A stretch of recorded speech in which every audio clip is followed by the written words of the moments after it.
জামাতের একজন তরুণ বক্তা ডক্টর মিজানুর রহমান আজাহারি। তো তিনি ভাষণ দিচ্ছেন, বক্তব্য দিচ্ছেন, এবং তার সেই বক্তব্য নিয়ে তার যারা প্রতিপক্ষ রয়েছেন, তারা প্রতিপক্ষ কিন্তু সাধারণ জনতা নয়, ইভেন বিএনপির কিছু লোক সমালোচনা করেছেন, এটা তার জন্য ইফেক্টিভ নয়।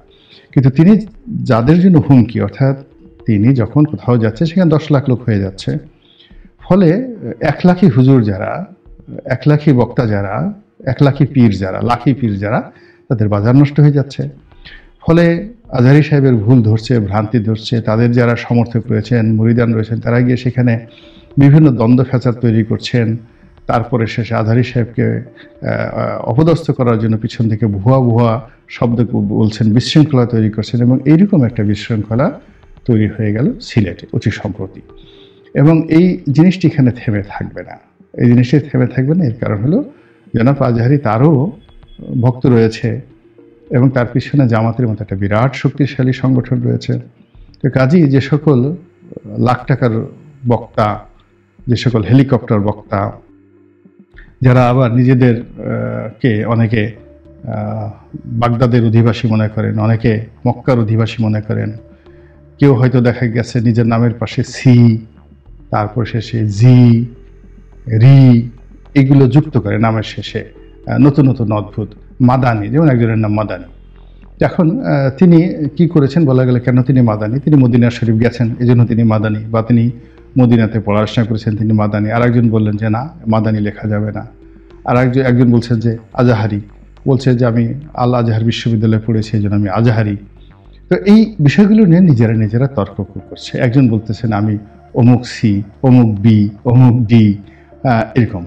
অথচ এই শব্দগুলো, আরবি শব্দগুলো যদি আপনি অনুবাদ করেন, বাংলাতে অনুবাদ করেন, মানে এত বিশ্রী সব শব্দ বের হয়ে আসে, যে বিশ্রী সব শব্দ আপনি কল্পনাই করতে পারেন না। যেমন ধরেন একটা শব্দ যদি কেউ বলে, আমি উদাহরণ করলাম, যেমন ডাব্বা।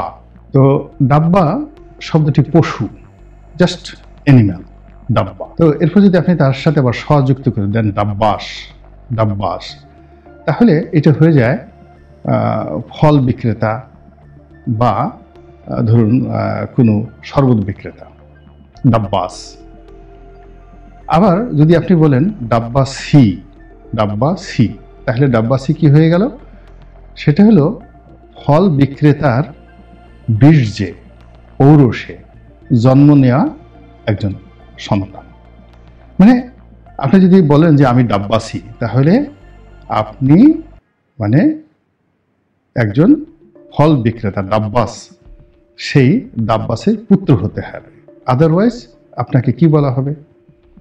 এটা গেল আরবিতে। যদি বাংলায় ধরেন, তাহলে ডাব্বা, ডাব্বা হলো মূল শব্দ যেটা পশু, ডাব্বা, তার সঙ্গে যদি ব্যুৎপত্তি যোগ করেন, ছয় শিকারে সি, সি মানে নেতিবাচক, ডাব্বা সি, অথবা ডাব যোগ বাসি, ডাব যোগ বাসি, ডাব্বাসি। বাসি মানে পশু যখন পচে গলে বাসি হয়ে যায়, দুর্গন্ধযুক্ত হয়ে যায়, তখন ডাব যোগ বাসি, ডাব্বাসি।